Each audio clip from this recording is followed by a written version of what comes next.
Hi, I'm Veronica and welcome to my channel. I would like to show you the magic of micro movement. It's perfect when you have chronic pain or maybe chronic fatigue, where you are depressed or when you're going through grief, when you're in a place that the last thing you're thinking about is moving. And it's very easy to get stuck into that not moving at all, not going out of bed. But in fact, there are some very minor movements, very gentle, subtle movements that you can do even without leaving bed. Or if you prefer, you can also do them lying down on the floor that are going to make quite a big difference in how you're feeling physically, and that might have its effect also on how you are feeling mentally. And micro movements are not only for those who don't want to move. Actually, they are very good option for you if you always go for something very intense, very dynamic, with the really sort of big ranges of motion. You might discover that if you go to those micro movements, there's the level of subtleties and the parts of the body that you're moving, you're getting to that you have never accessed before. If you haven't done it yet, please don't forget to subscribe to my channel and to hit the notification bell so that you don't miss any of my videos. So for this practice, you can stay in bed or you can spread anything on the floor. To make it more cozy, you could spread a blanket. You don't really need to be on the mat or anything like that. So I will show you the micro movements lying on the ground, but if you prefer to stay in your bed, that's also an option. Just remember that the feedback that you're going to receive from a soft mattress is not quite the same as from something more firm that you have underneath. Okay, so make your way down. And once you're here, you're going to land in something called constructive rest. And that is when you have your knees bent and feet on the mat. And as you are finding the best positioning for you, go for a place where it feels that you have all the natural curves in your spine and where you are so comfortable that if you fell asleep at this point, your legs would stay in the same place. So you don't need to engage your leg muscles to stay in this position. You can also find a comfortable place for your arms, maybe a little bit further away from the body. Maybe you prefer to have your hands over the body, that makes you feel more cozy. That's an option too. And even before you begin to move, you want to invite as much softness and release to your body as possible. And you do that by working with your breath, inviting slightly deeper exhales. You might even make an exaggerated inhale just so that you can kind of sigh out. And as you sigh out, you're inviting the body to become heavier and sink a little bit more into wherever you're lying. So you can dive into the sensation of contact between the body and the ground underneath you and how that ground supports you. So you might dive into the support underneath your feet, underneath the back of the pelvis, the sacrum, underneath the shoulder girdle, your arms, and also your head.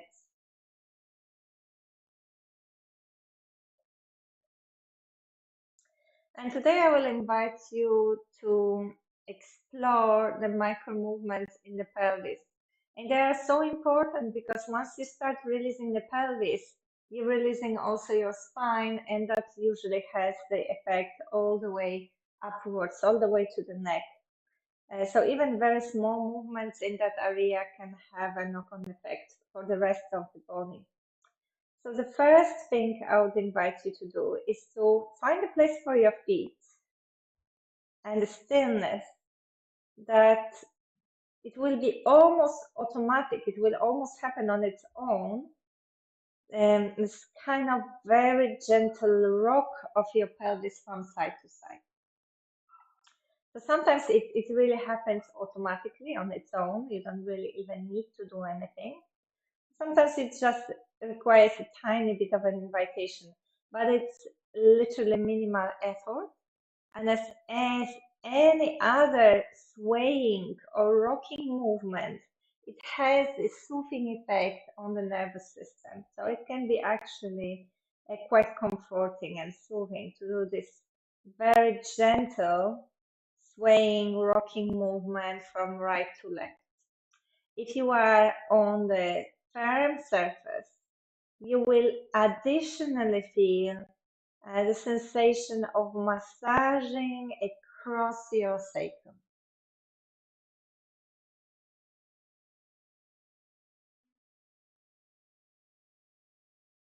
So literally minimal effort or no effort whatsoever if it happens organically as you rock with this tiniest of movements.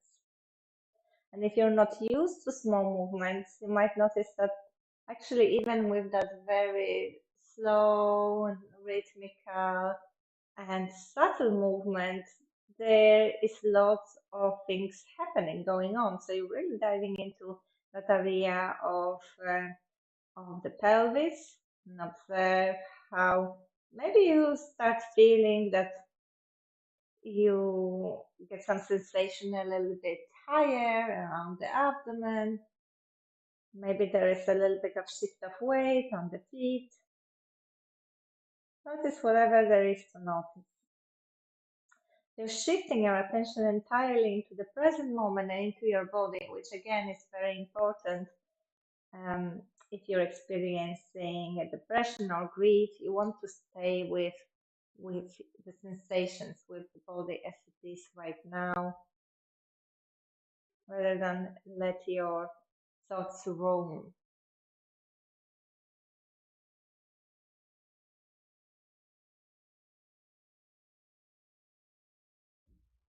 Okay, and you can just stay with that. If that is what it feels very soothing and comforting, it's perfectly fine to stay only with this movement.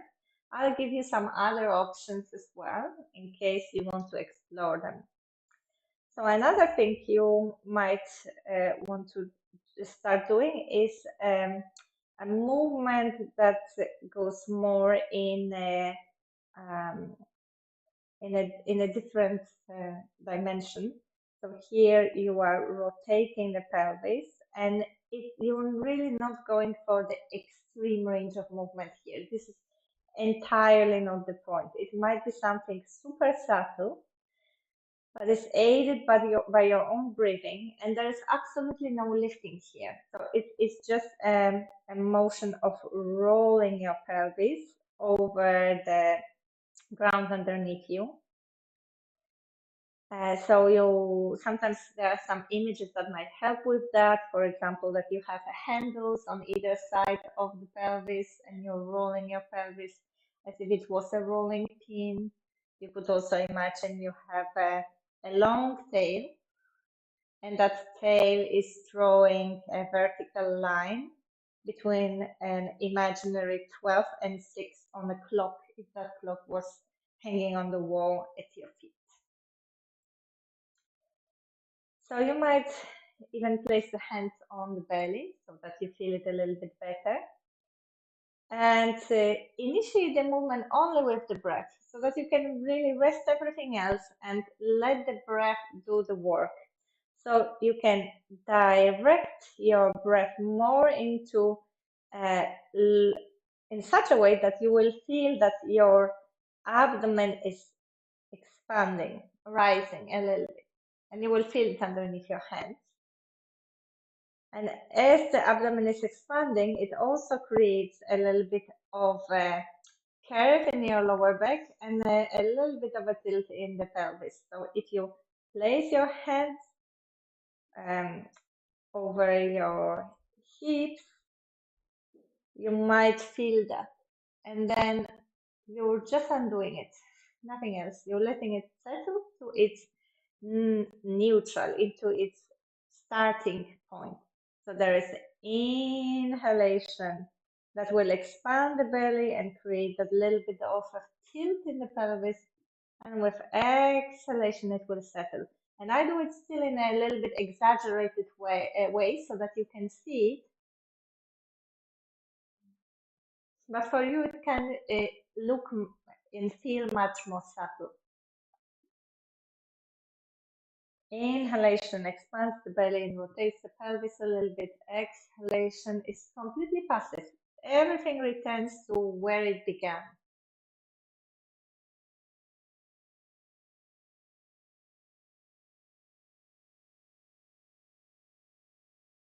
So yes, there's nothing really as nothing of a muscular effort you have to make here. The only thing is a little bit deeper breath. The breath that expands your abdomen. So maybe slower breath, the breath that goes towards the lower parts of the lungs. You don't need to move your pelvis as such. It happens as you breathe, as a consequence of breathing. That's why it might be subtle, and it might be more subtle than what I'm showing.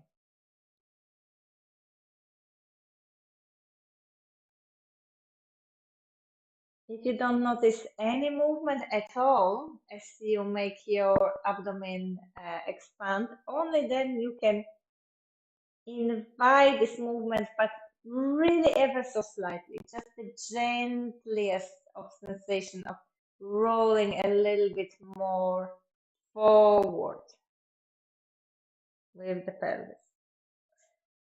Or in other words, moving your lower back a little bit away from the ground.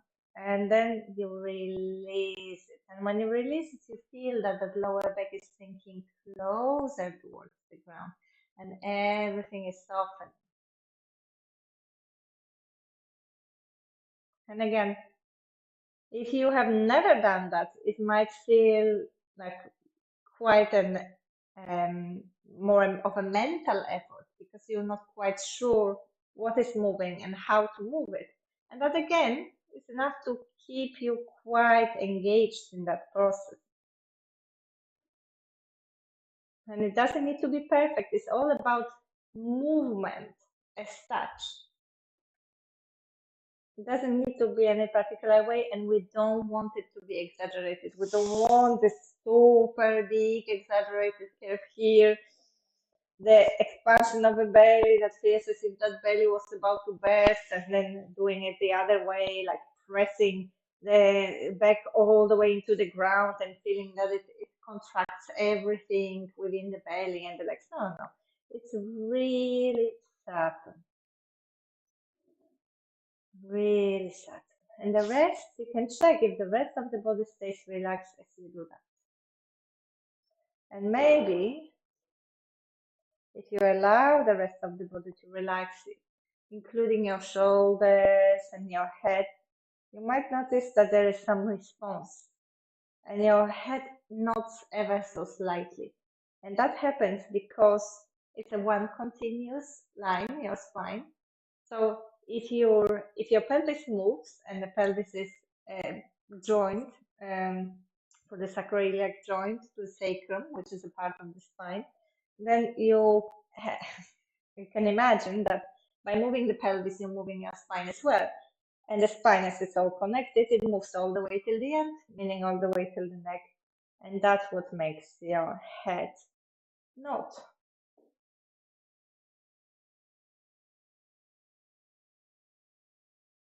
And it's very probable that you will not see that movement, you will not feel it. And it's either because it's so subtle that it's hard to detect, or because there is something in your body holding the tension. For example, your neck is holding on so that the head doesn't move.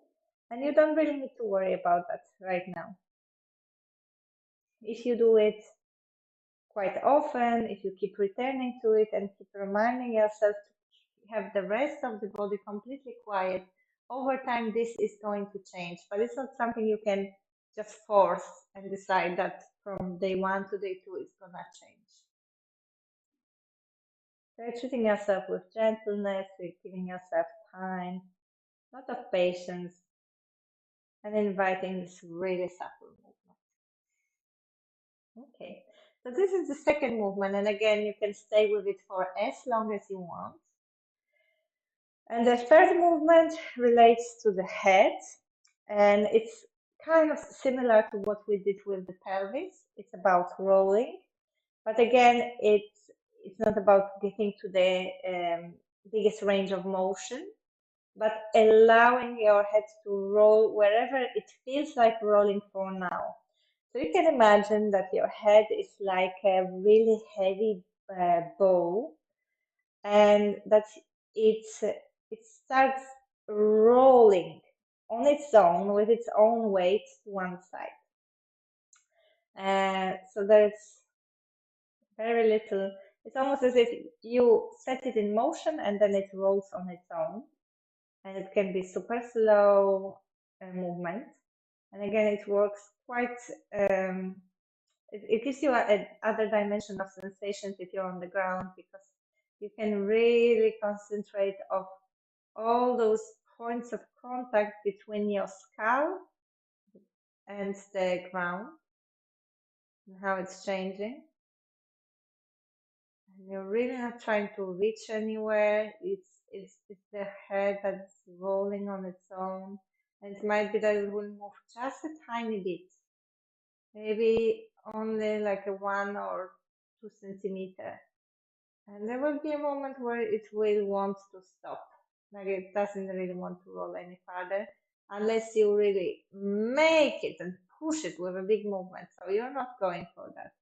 If there is this edge for you, that's where it wants to stop, this end of comfortable range of movement, you can stay there for a while.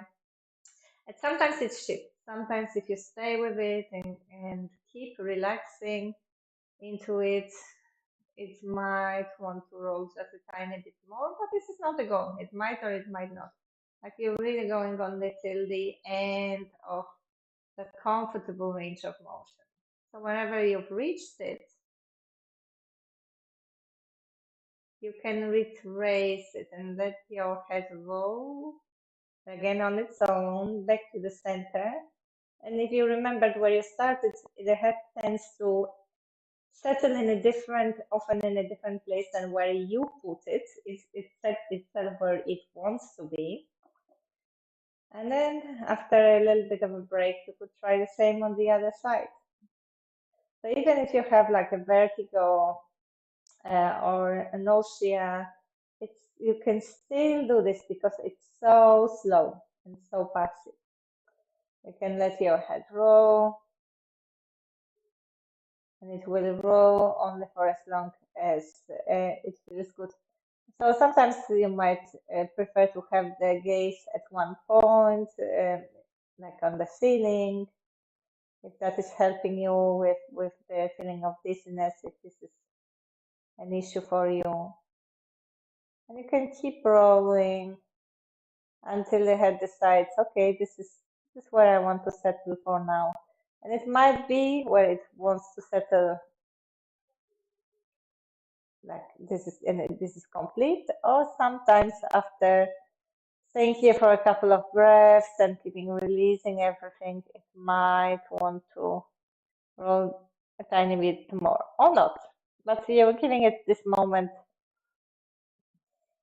a little bit longer moment, in case it wants to do that. And then again, the process of returning is as if the head rolls on its own back to wherever it wants to settle. And these tiny micro movements are enough to create changes to your spine and to the pelvis, and they might make you feel differently than when you start. I hope that you enjoyed this short and very simple practice of micro movements when lying down. If so, please don't forget to like it and subscribe to my channel.